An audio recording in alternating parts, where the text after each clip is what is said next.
So when I'm looking even at your figure drawings of Tim there, and I see that they're there in your figure drawings as you're doing it, you're constructing that as a part of the construction of that character, and then we're seeing it then in the finished work also on those pages as you get there, we see him swinging with Batman.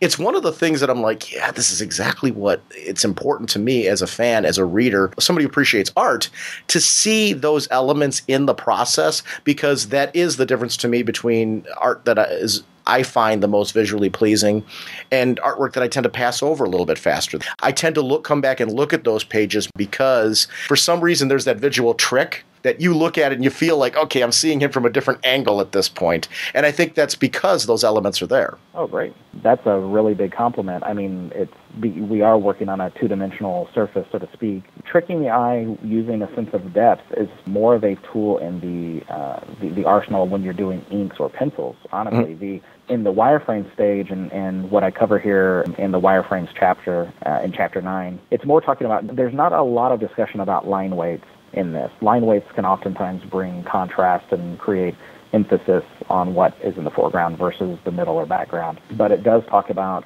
in Chapter 9, how to create something called cardboard cutouts, which are basically, that is the backbone of how I draw most of my comic book images. It's where you're creating in a new layer group in Photoshop, which is like a folder inside your layers palette, creating a self-contained object of that figure. So if it's an entire figure, you would basically have this figure in an element, a layer group by itself, and then you could move it around anywhere on the image, on the page.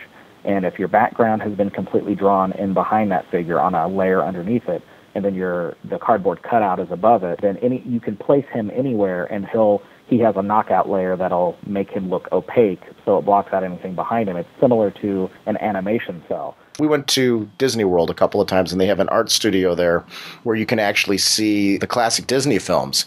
And you can see the characters are on the top layer and the backgrounds and other elements, actually. So there's a lot of times there's more than one layer there of elements that are on there. I was thinking of animation with that. Very good. And actually, that's an analogy I draw in the book, or at least mention that it is similar to an animation cell. Instead of drawing on celluloid, which is what they used for the traditional cell animation, instead of drawing on tracing paper or vellum or something, you're just drawing on a layer that has a transparent background.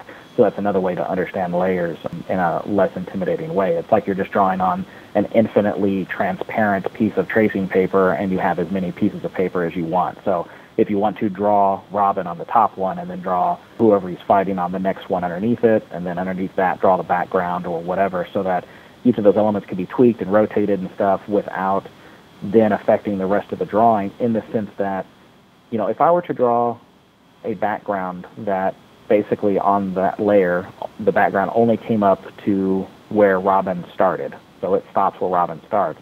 And then all of a sudden I was like, you know what, I need to flip Robin, I need to flip him around so that he's facing the opposite direction, or I need to rotate him or scale him. Then that background is going to have blank spots where I did not create the rest of the drawing. So instead of doing that, I suggest, unless you're on, I guess, a really tight deadline, so I'm guilty of this, but is to just draw the entire background like you were drawing it for cell animation, because they oftentimes have an entire background plate, and then have your figure as a cardboard cutout that is then on top of it. The benefit of that, even though it might seem like a waste of time at first, is the entire background that you've created, you can then, if it's an extensive one, you can save that background out and potentially use it as a stat background later on.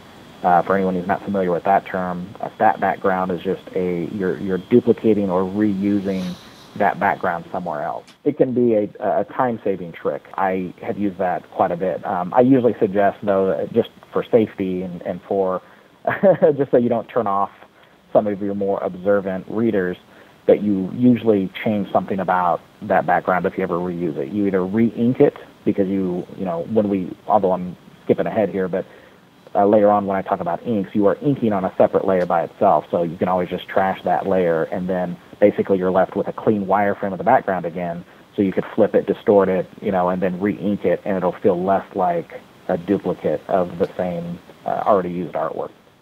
Well, Chapter 11's inks, and you separated that on purpose because of the fact that we go into Chapter 10 into pencils for the pencil workflow hybrid, because there might be reasons to set, like you said, to set it up for a traditional inker, or because an editor wants them penciled, or because you want the physical originals afterwards.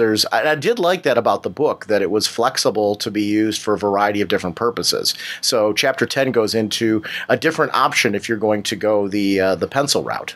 I have a feeling that using the pencil hybrid workflow will probably be where a lot of artists, a lot of pencilers will start their experimentation going digital or starting down that route.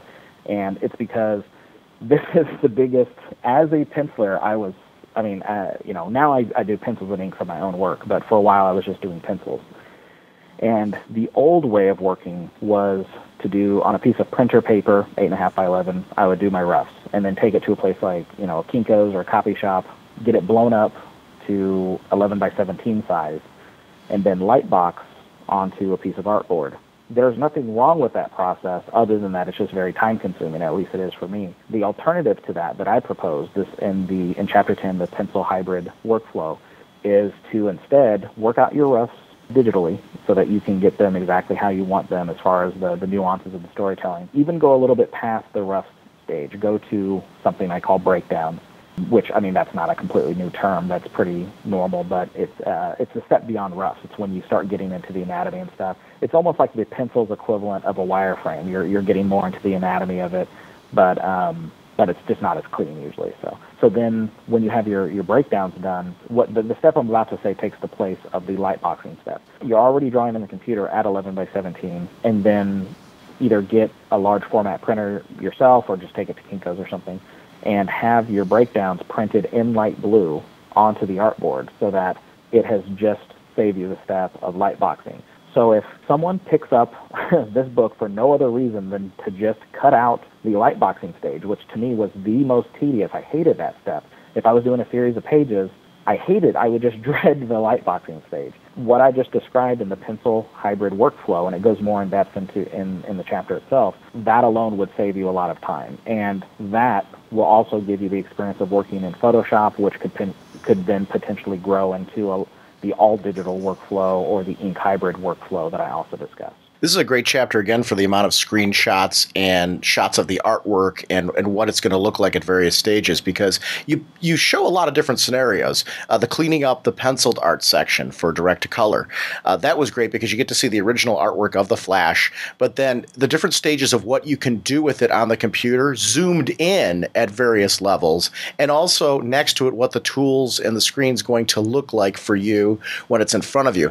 That's really helpful when you're trying to work with something to say, okay, am I doing this right? What should my toolbar look like and all that stuff? Because you're covering a lot. And if you don't have that hand being, it really is one of the things I liked about this. It felt like you were there with me when I was reading this and what your screen looked like for it. So that was something that I really appreciated when you talked earlier about the amount of screenshots that were in here. I think they're essential in this case to feel like that. Working in the hybrid workflow for pencils, the end result will generally be a much cleaner looking page at the end of the process that will have less smudges and that sort of thing. So there's the real possibility of going straight to color from pencils just by darkening the pencils and cleaning it up. So even though they're generally cleaner than a normal page of pencils, I do discuss like what you just said, Sean, about cleaning them up further, eliminating the blue and then additional cleanup past that point as well. Chapter 11, whichever options you've gone through in Chapter 9 and 10, inking digitally over wireframes or inking over the pencils.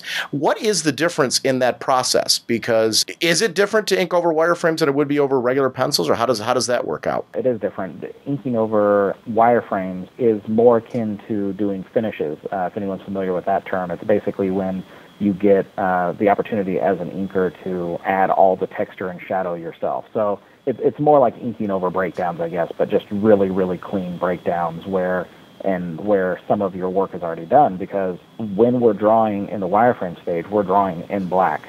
And then whenever we go to the ink stage, the most basic structure of it, since it's already in black, means that some of your inks are already done for you.